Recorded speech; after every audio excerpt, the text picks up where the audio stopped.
Sumarin po ang biyaya, awa, habag, pagkapala, katotohanan, kapayapaan, pag-ibig mula kay Kapayahawa.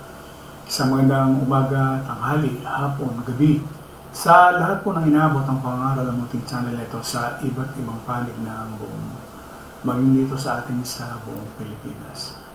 Muli natin pasalamatan si Kapayahawa sa buhay na ipinagkaloob niya sa bawat kapatid sa kapulungan, maging sa lahat po ng ating mga mahal sa buhay. Maraming pong salamat, Kapayahawa. Ngayon po ay June 21, 2025, ganap na pong alas 4:24 ng hapon dito sa atin sa buong Pilipinas. Magandang hapon po sa lahat po ng ating mga viewers. Magandang hapon, Luzon, Visayas at Mindanao. Magandang hapon po sa lahat po ng ating mga kapatiran sa iba't ibang panig ng buong. Magandang hapon sa lahat na nagbukas sa kanilang mga cellphone, sa kanilang mga tahanan, upang kayo po ay mapanood, mapakinggan. Ito po sa ating yung ginagawang pangaral, araw-araw, Lunes hanggang Sabado, alas 4:30 ng hapon. Muli sa magandang hapon po sa bawat isa, isang mabiyayang pakikinig. Gawin po ni Kapayahawa na magbukas siya ng pangunawa sa lahat na aabuti ng pangaral ng Diyos ng Kapayahawa. Ang ating paksa sa akin po ito, kaunting kalaman sa kasulatan. Tayo po ay nasa ika-6 ng bahagi ng ating paksa hinggil po dun sa unang Korinto 13, 1 hanggang 13. Na ang sinasabi nga ho dyan ay yun daw pag-ibig, yun ho yung mas mahalaga yan o nakahihigit dun sa lahat ng mga kalooban. At tayo ay nasa huling bahagi na ang ating pagtalakay dyan sa sulat ni Pablo sa mga taga-Corinto. So, at least ngayon, naiintindihan natin na pag sinasabing pag-ibig, hindi lamang ito ay kinapapalooban ng isang lalaki at isang babae. Kasi basta sinabi yung salitang pag-ibig, babae at lalaki kaagad ang nasa isipan mo. So, dapat maunawaan talaga ng isang tao o isang individual yung definition ng salitang pag-ibig. At inisa-isa na nga natin ho yan nung mga nakakarang araw. Magandang hapon, Sister Ging Makar, Sister Chris de la Cruz Kim, magandang hapon, Troy Corsiga, Lolita Corsiga, Cristina Juarez, Sister Loran Paulan Fernandez, Joel Suela, Noel Tungkua, Brad Emiliano Umali, Sister Lori Calderon, Lisa Dinibli Corsiga, Sister Shirley Bandogo Abrera, Julia Tomali, Brad Edmundo Umali.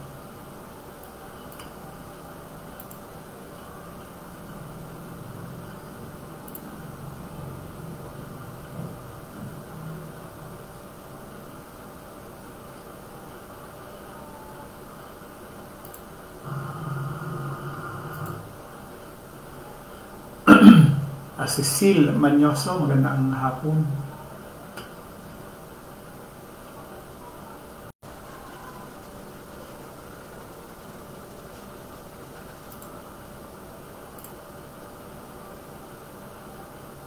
Brad Sam Rotoni, magandang hapon. Brad Jesse Juarez, magandang hapon.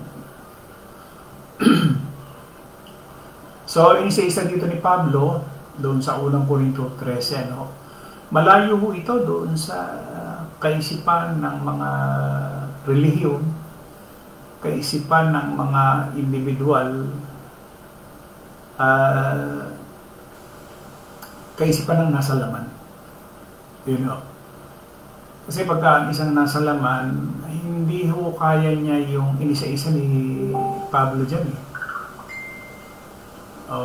hindi kakayanin Tingnan ninyo sabi niya dito sa 4, ang pag-ibig ay matyaga, magandang loob, hindi mainggitin, hindi mayabang, hindi mapagmataas man. 5, hindi magaspang ang pag-uugali. hindi makasarili. Yung salitang makasarili, ano ba yung ibig sabihin yan? Yan yung sinasabing makaako. Sa isang nasa laman mo, ang isang taong makasarili, yung kanyang pag-iisip ay laging sa sariling kapakinabangan. Wala siyang pakialam o konsiderasyon sa kapakanan ng iba, maging yung nararamdaman ng iba. Wala siyang pakialam, wala siyang konsiderasyon, kumbaga. At sa English po yan ay selfish. Yun yung makasarili, madamot. Brad Sebastian Juarez, Brad Wilfredo Bedes, magandang hapon. So, alas 4:30 na, no? Tuloy na natin. So, dito sa sinasabi ni Pablo sa 1 Corinto 13:5, hindi magaspang ang pag-uugali, hindi makasarili. Dito pa lamang sa hindi makasarili, marami na ho dito ang tatamaan. Kasi lahat ng reliyon, puro makasarili. Wala ho silang iniisip kundi yung sariling kapakanan. Hindi bali na wala na silang konsiderasyon doon sa iba. Kung ano yung mangyayari kung sakasakali na mangaral sila ng mali. Hindi na nila pinagpapahalagahan yun na ito ba ikasasama, halimbawa yung kanilang mga doktrina, aral, wala silang pakialam. At yun namang pinangangaralan, palibasa nga ay wala rin namang alam. Kung ano yung sinasabi noong mga ngaral, edi susundin na lamang nila yun dahil wala nga silang alam. Sister Maria Victoria, Leonardo Corsiga, Jen L. Juarez. Ayun, magandang hapon ko sa inyo lahat. So pag sinabing makasarili, alam nyo bang yan ay panahon pa lang noong sa sinasabi na ni Pablo doon sa pangalawang Timoteo 3:2. Yan daw yung darating na yung panahong mapanganib. Ano yun? Ang mga tao magiging maibigin sa kanyang sarili. Kaya tama ho yung sinasabi na ano ba ibig sabihin ng salitang makasarili? Ang makasarili ay walang iniisip kundi yung sarili.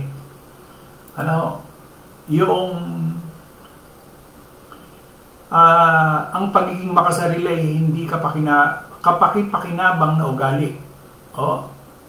Puro sarili nila ang iniisip. Kung lagi niyang iniaangat ang kakayahan, buhay niya at sinesentro dito ang usapan. Lagi yung kanya. Ang tawag ho dyan ay makaako.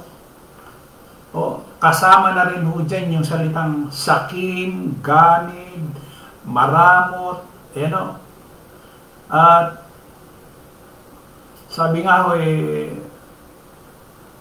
ang laging kaisipan niya ay makaako. Yun ang ibig sabihin ng salitang makasarili. Tapos, hindi magagalitin o mapagtanim ng sama ng loob sa kapwa. Hindi ito natutuwa sa masama. Ibig sabihin, pagka masama, hindi siya natutuwa. Ang tao mas tuwa sa mali, mas tuwa sa masama. Kaysa doon sa katotohanan. Mas gusto ng tao ang alin? Yung masama, pakikiapid, pangangalunya, pagnanakaw, pagpatay, mas gusto ng tao yun. Yung salitang pag-ibig, dapat hindi ka natutuwa doon sa masama. Diba? Yung iba natutuwa doon sa, halimbawa ho ay yung mataas ang katungkulan na nandarambong. Mas marami ang natutuwa pagka yung politiko nagnanakaw, nandarambong.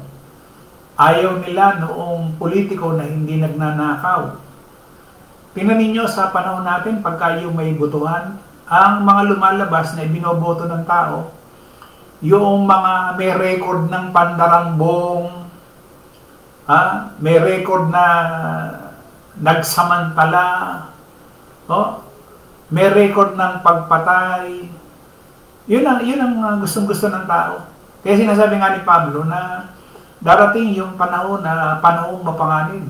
Pagka ang tao naging makasarili, wala nang iniisip yan, kundi yung sarili na lamang. So, ibig sabihin, pagka meron kang pag-ibig, hindi na lang sarili mo yung iniisip mo. Di ba? Nag-iisip ka rin ng patungkol sa iyong kapwa. Hindi lamang yung sarili mo. Meron kang kapwa eh. Kaya nga sinasabi nga niya, bakit lagi nating nakasentro doon sa pag-ibig sa kapwa? Kasi meron siyang sinasabing kapwa na dapat nating ibigin eh. Pero ang tao, ayaw nun. Ayaw nung ganon na mag-iibig ka ng iyong kapwa, ayaw nun. Di ba? Kaya sinasabi nga niya doon sa 12:15 ng Lucas, sinabi niya sa kanila, mangangmasid kayo at mga gingat sa lahat ng kasakiman sapagkat ang buhay ng tao hindi sa kasagaran ng mga bagay na tinatangkilik. Pagka ikaw ay makasarili, iniisip mo, kailangan yumaman ako ng yumaman. Sinasabi naman dyan, hindi dahil doon sa kasaganaan ng tinatangkilik mo. Ang buhay ng tao, hindi dahil sa kasaganaan ng tinatangkilik niya. Mag-ingat sa lahat ng kasakiman. Di ba? At meron binabanggit si Pablo doon sa Pilipos 2:21, sapagkat pinagsisikapan nilang lahat ang kanilang sarili, hindi ang mga bagay ni Yahweh. Mas pinagsisikapan ng tao yung kanyang sarili kaysa doon sa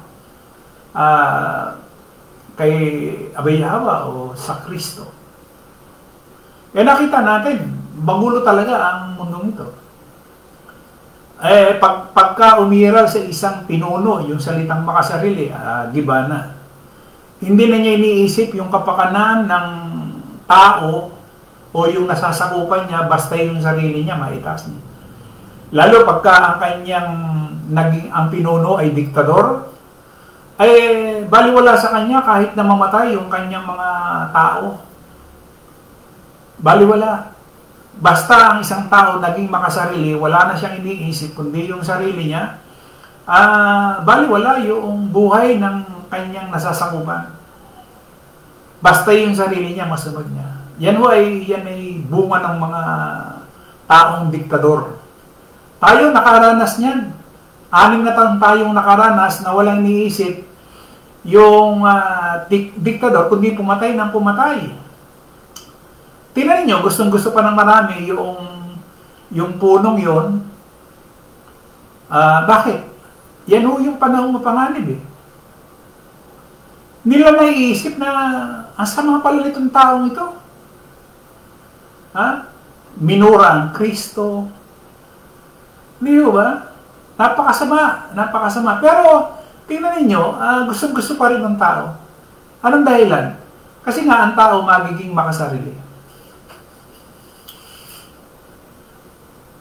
O di nagkatotoo, totoo lahat ng sinasabi ni Pablo. No? Ano pa? Hindi magkasama ang pag-ugali, hindi makasarili, hindi magagalitin. Iwasan natin, mga kapatid, yung kaunting galit na kaagad. O mapagtanim ng sama ng loob sa kapwa. Hindi ito natutuwa sa masama, sa halip nagagalak sa katotohanan. Ang pag-ibig ay matiisin. O pagka wala ho yun, yung salitang matiisin, wala yung pag-ibig. Mapagtiwala, puno ng pag-asa. At nagtsatsaga hanggang wakas. Hanggang sa dumating yung punto na tayo ay bawian na ng buhay, nagtitiis tayo. Nakita niyo ba yung pagtitiis na ginagawa ng bawat sa atin? Hindi tayo nangaral, hindi tayo nagturo ng labag sa kalooban ni Abay Yahweh. Bakit? Meron kasi tayong sinusundan. Sabi nga ni Pablo, dun sa Gawa 20:24, subalit hindi ko itinuturing na mahalaga ang aking buhay. Maganap ko lamang ang aking tungkulin at gawaing tinanggap ko mula sa Panginoong Yahweh, ang magpahayag ng magandang balita tungkol sa kagandaang loob ng Diyos. Sabi ni Pablo, hindi niya itinuturing na mahalaga yung kanyang buhay. Kabaligtaran nito sa mga reliyon. Sa reliyon, yung buhay nila mahalagang mahalaga. Kaya nga nagpayaman sila na nagpayaman eh. Nagdoktrina ng wala sa kasulatan, humingi ng mga pasalamatan, humingi ng kung ano-ano. Pero mo pasalamatan every quarterly pasalamatan. Tapos taunang handog na haing pasalamat. Kalhati ang taong pasalamatan. Pwera pa yung abulo yan sa linggo-linggo. Abuloy ng Huwebes, abuloy ng Linggo. Tapos ngayon, meron pang Sabado, meron pang Miyerkules. Pwera pa ho yan, ha? Pwera pa yung mga hinihingi na tuwing Pasko. Pwera pa rin yung hinihingi na pagka magbe-birthday ho yung puno, kinakailangan magbibigay ka. Iniaananso nila yun na kinakailangan hindi lang happy birthday ang bibigay mo o sasabihin mo, kinakailangan may halaga, may pera. Sa dami ho nung kanilang mga naging aral at doktrina, kaya nakita natin kung gaano sila yumaman. Bumili ng ikta-iktaryang lupain. Bawat relihiyon yan, bawat relihiyon. ADD, INC, Katoliko, Saksi, lahat ng reliyon, miski Muslim, lahat. Pero nasabi ni Pablo, hindi ko minahal ang aking buhay na sa akin waring mahalaga. Ano pa sabi niya? SND, ngunit hindi ko inaalala ang mga bagay na iyon, ni hindi ko itinuturing ang aking buhay na waring sa akin ay mahalaga. Tapos makikita natin yung mga puno, pinapayungan. Yung puno may bodyguard. Yung puno may mansion.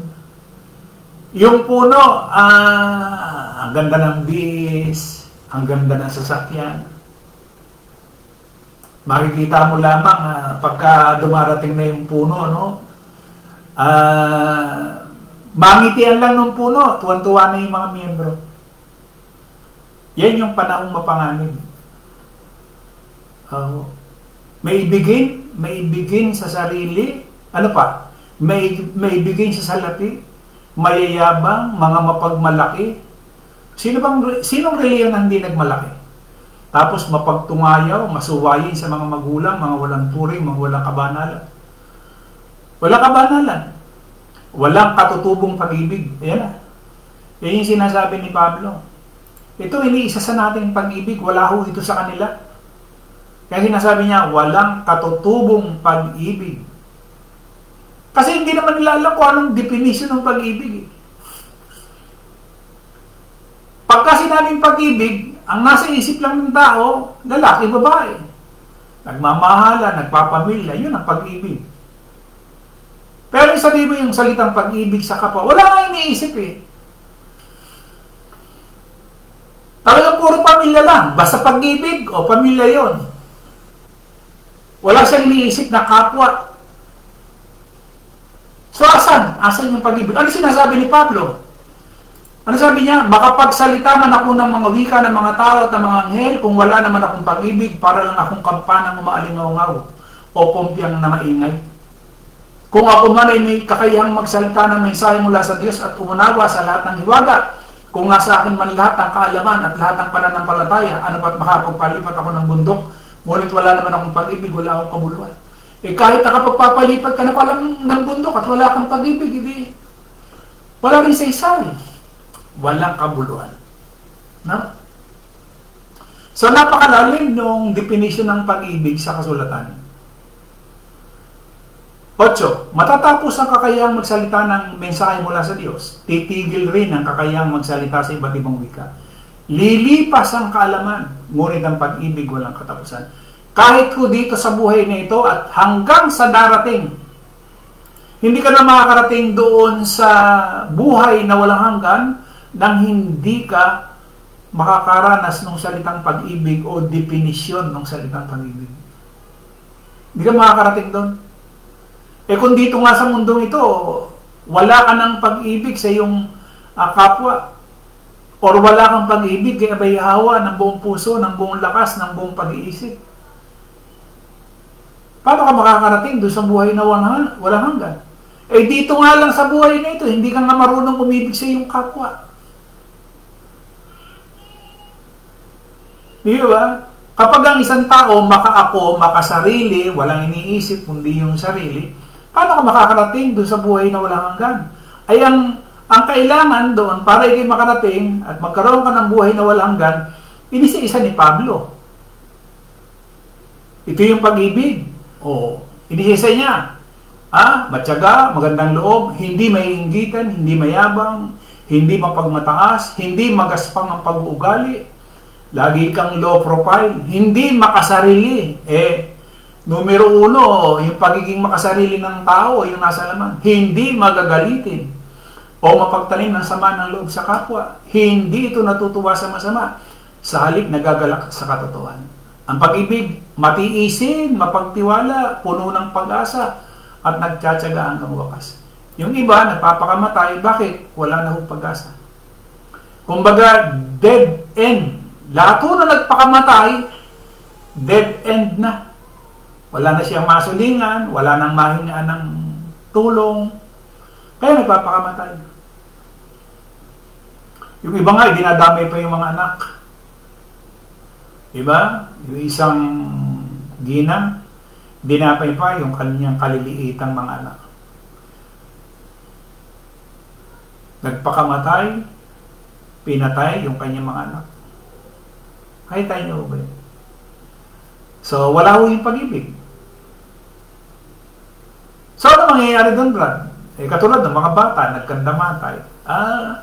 Isa lang naman akong pupuntahan, libingan. Yun lang mo. Kasi nga, ang kabayaran ng kasalanan, kamatayan. Tapos sabi niya, hindi pa ganap ang ating kaalaman. Kaya nga ho yung ating sinasabing kaunting kaalaman sa kasulatan. Kasi sabi ni Pablo, hindi pa ganap ang ating kaalaman at hindi rin ganap ang kakayahan nating magsalita ng mensahe mula sa Diyos. Ngunit pagdating ng ganap, maglalaho na ang dilaman. Yung mga bagay na sa ngayon ay hindi pa natin alam, darating ang panahon, maiintindihan, malalaman natin. Ako sabi niya, noong ako'y bata pa, ako'y nagsasalita, nag-iisip at nangangatiwiran tulad ng bata. Ngayong ako'y meron ng sapat na gulang, iniiwan ko ang punaang asal ng bata. Sana ganon. Nagsimula tayo sa pagiging bata, nag-ugaling bata, nag-asal bata. Pero nung tumanda, dapat iniiwanan natin yung mga bagay na asal bata, ugaling bata. Dapat wala na yun. Para hubang nakakapangit tingnan sa kanang matanda na, pero meron ka pang tantrums. Hindi ba? Ano pa? Sabi niya, sa kasalukuyan, ang ating nakikita, tila malabong larawan sa salamin. Subalit darating ang araw na ang lahat ay makikita natin ang harapan. Binibigyan niya ng lakas at tibay ang mga kapatid natin sa Korinto at maging tayo man. Sabi niya, darating ang araw na lahat ay makikita natin. Sinasama na tayo ng harapan. Bahagya lamang ang nalalaman ko ngayon, ngunit darating ang araw na malulubos ang kaalamang ito. Tulad ng lubos ng pagkakilala niya sa akin. Kaya sinasabi mo kanina, kaunting kaalaman sa kasulatan. Alam niyo bakit? Bahagya lamang ang nalalaman ko ngayon, sabi ni Pablo. 13. Samantalang nananatili ang tatlong ito, ang pananampalataya, pag-asa at pag-ibig. Ngunit ang pinakadakila sa mga ito ay ang pag-ibig. So sa lahat na yun, mayroong pananampalataya, mayroong pag-asa, pero sa lahat, pinakadakila yung pag-ibig. Yung pag-ibig na pinakadakila sa lahat, yun ang hindi nagagawa ng marami. Madaling sabihin salita, madaling sabihin, madaling bigkasin yung salitang pag-ibig. Pero pagka isasagawa mo, napakahirap. Mahirap isagawa. At yun, magagawa lamang natin kung meron tayong banal na espiritu. Hindi ko kayang gawin ng isang taong nasa laman yung bagay na ito. Natin tinalakay. Magagawa mo ba bilang nasa laman ka yung hindi pagiging makasarili? Natural hindi. Kasi nga, instinct, tubo, likas, katutubo. Ano ba yung sinasabing pagkalikas? Likas, yun na yung instinct or kinagisnan, kinamulatan, yun na yung pag-uugali na ang tao talaga makasarili. Di ba?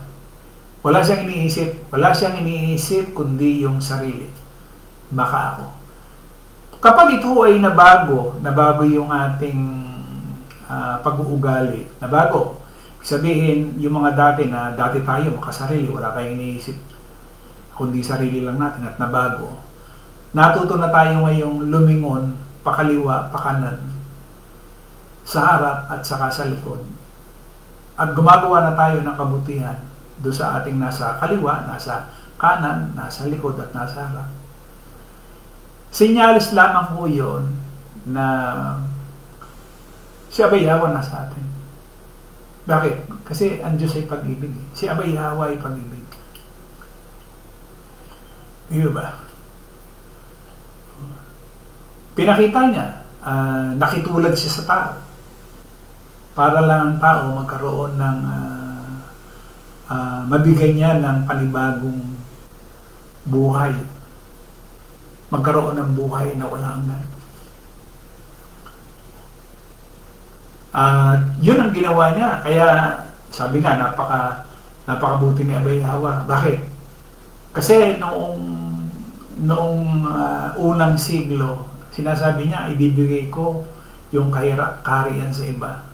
Aalisin sa inyo ang kaharian at ibibigay ko sa isang bansang nagkakabunga o isang bayang nagkakabunga. At walang iba kundi yan yung mga hintil na tinawag.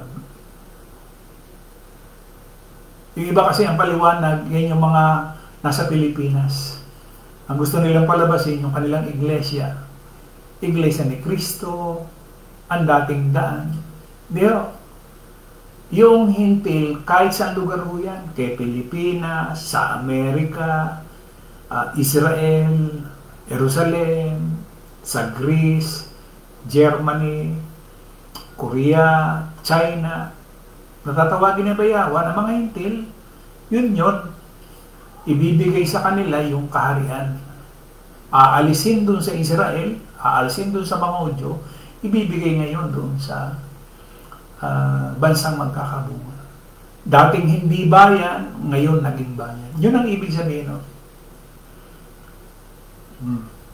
So, doon mga kapatid, doon sa ating tinalakay sa loob ng 6 na araw, ay sana nagkaroon ito ng malalim na kahulugan na ganun pala ibig sabihin ng salitang pag-ibig. Habang hindi natin naiisip na meron pala tayong kapwa, nananatili tayong makasarili, ibig sabihin, yung salitang pag-ibig, wala. Kasi pagka ikaw may pag-ibig, hindi mo na iniisip yung sarili mo eh. Nauuna ngayon yung iyong kapwa bago yung iyong sarili. Kaya nga dun sa mas malalim na kahulugan, yung pag-ibig sa sarili, hindi maka-ako. Yung salitang pag-ibig sa sarili, yung hindi ka na magkaroon ng pagkakasala. Yung hindi ka magiging maka-ako. Kasi pagka ikaw naging maka-ako, edi hindi mo rin may ibig yung sarili mo.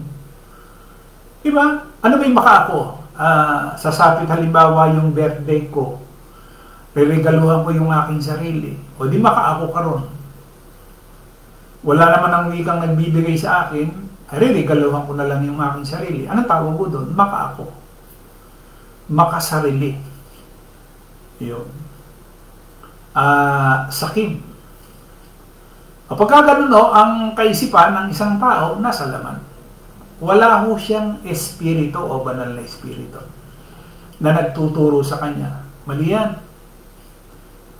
Kaya nga yung Pangulong utos wala nang higit pa ron Ibigin mo ang Panginoon mong Diyos ng buong puso, ng buong lakas, ng buong kaluluwa.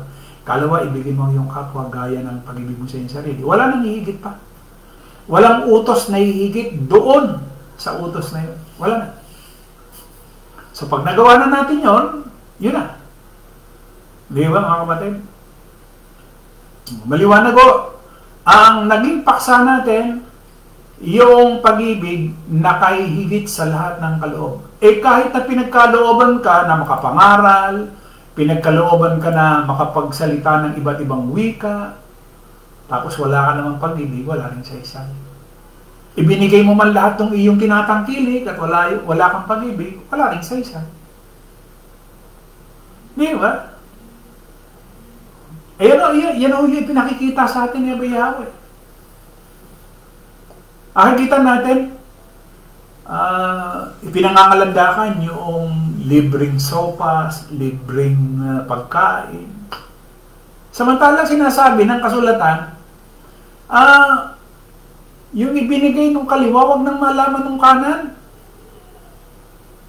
Diba? Pero matitikas ang ulo ng mga relihiyon. Pinakikita nila. Para saan? Para saan yun? Siyempre, panghatak ng mga miyembro yun.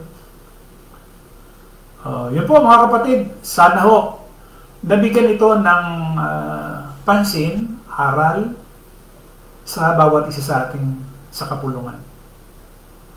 Na mahalaga pala yun. Kasi doon sa 1, 2, 3, makapansin natin lahat na nakapagsalita, nagbigay ng nangangaral, binigay yung karunungan, pero walang pag-ibig, wala rin palang saysay. Ibinigay na yung kanyang pag-aari, sinunog pa, para patunayan lamang yung kanyang pananampalataya. Wala rin. Bakit? Wala yung pag-ibig. Walang saysay. Kahit na ibigay ko yung aking buhay at sunugin, at wala yung pag-ibig, wala. So, mahalaga na maunawaan natin to, na para yung ating gagawin, tama. Kasi maraming gumawa, mali hindi tinamaan talaga na dapat sana bullseye, hindi Sala. Tinarget, sala, hindi tumama. Kaya lahat ng reliyon, mali. Di ba? Kasi pag inisiisa mo na, yung sinasabi ni Pablo, wala kang nakikita sa reliyon. Lahat ng reliyon makasarili. Magmula doon sa puno hanggang doon sa mga miyembro makasarili. Di ba? Ewan kung napansin ng marami yun. Ako pansin ko yun. Di ba? So, hanggat ang isang tao ay makasarili, wala siyang iniisip na iba, kundi sarili lang niya, wala o yung salitang pag-ibig. Ayun po, muli, magandang hapon sa lahat po ng ating mga viewers. Tingnan natin ho yung ating ibang mga kapatid na hindi ko na basa. Sana mabalikan ko. Sister Rosly Bandoho, Sister Elizabeth Dens, Cecil Manyoso, Lolita Corsi, Carlo Rol, Noli Tungpua, Melsa Pasis, Sister Shirley Reverisa, Brad Nelumali, Sister Vivian Bando Humana. Dahil po sa pag-ibig ni member, binigyan ng lupa si Pastor. Total, madami namang lupay ng member. O lang yun, Brad. Salamat. Pero pagdating mo sa pamantayan ni Abayawa, walang saysay. Bakit? Yun na nga, ibinigay mo na yung ari-arian mo at wala kang pag-ibig. Ano ba yung pag-ibig? Pag-ibig dun sa katotohanan.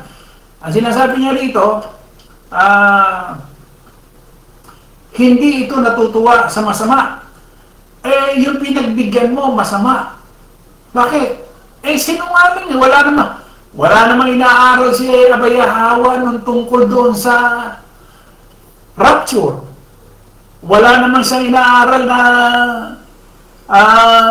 itong panahon natin ngayon, darating pa yung Kristo. So, nagkukunaib ka doon sa kasinungalingan. Di ba? So, hindi, okay lang yon sa isang nasa laman, pero sa pamantayan ng bayaw, walang sa isa. Di ba?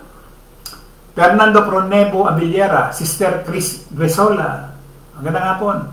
Brad Rodelo Nava, tama po bro. Eman, lahat ang aral ni Abayawa. Si Sir Lori Calderon, maraming salamat po Abayawa sa mga aral at mensahe sa hapong ito. Ayun, sana ho ay nagkaroon ho sa atin ito ng marami ho kasing sabi nga hindi natin napakinggan ng mga panahong kanina na ngayon napapakinggan na natin. Isa lang ho ang ibig sabihin doon, nagbubuka si Abayawa ng pangunawa. Sister Maria Victoria Morales. Sino pa ho? Ayun, wari ko, nabasa ko na ho lahat. So, ayun. Sana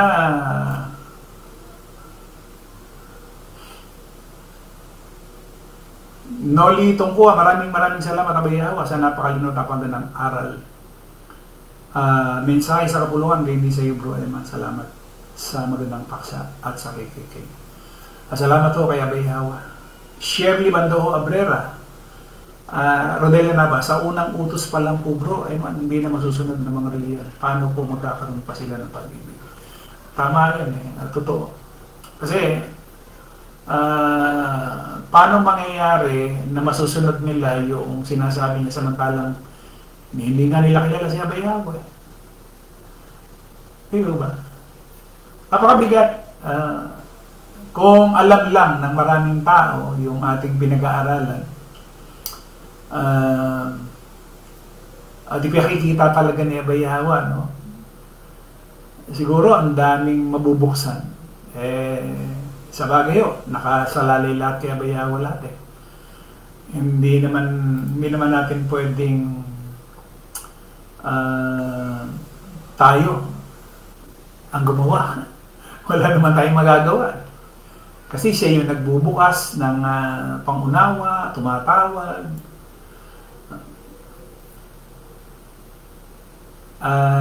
Rodelia Nava, sa aking paniniwala at pananampalataya, magsisimula po sa pagkakakilala kay Abayawa para magkaroon tayo ng pag-ibig sa ating kapwa. Oo, totoo yun. Hanggat hindi nakikilala si Abayawa, hindi mo may ibig yung iyong kapwa. Kasi yun yung pangulo yung unang utos yan. Iibigin mo siya ng buong puso. Kahit nga yung kapwa mo, naibig mo at hindi mo naibig si Abayawa ng buong puso, walang say-say din yung pag-ibig mo sa iyong kapwa. At yung pag-ibig mo sa iyong kapwa na yon, yung ba yung pamantayan ni Abayawa? Baka hindi, o pamantayan mo lamang yon. Baka sukatan lamang ng tao yun. Kasi sa tao, yung pinakikita ng mga reliyon na nagpapakain ng mga sopas, sa pamantayan ng tao, sukatan ng tao, may pag-ibig na sila doon. Sa pamantayan ni Abayawa, kapain-babawan yan. Di ba? Pero kung nagpapakain ka na, pero sa paningin ng kasulatan, sa sukatan, kapain-babawan. Pero nagpapakain ka na ng mga sopas, nagpapalibre ka na sa ospital, kapain-babawan pa rin.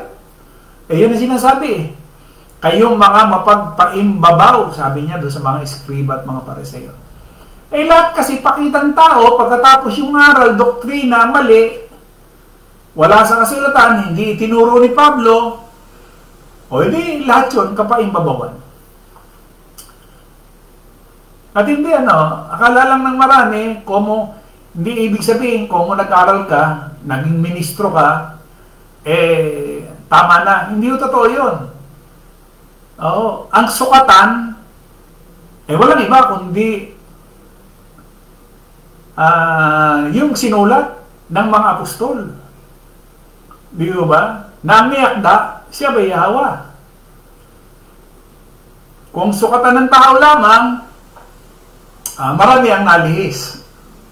Marami ang sabi nga ho'y namali. So yun po, loobin po ni Abay Hawa, sa Lunes na ulit tayo magpapangita. Doon ho sa ating mga kapatid, ayan, bukas ho kung luloobin, meron akong bisita rito na kapatid. Loobin na matuloy dito sa ating munting tahanan. Maraming salamat sa ating mga kapatid na bibisita. Masarap po kasi yung pakiramdam na nabibisita ka eh. Ayan. Yun lamang po. At loobin po ni Abay Hawa, Monday na ulit tayo magpapangita. Sa isang Diyos na ating tagapagligtas sa pangalan ni Abay Hawa,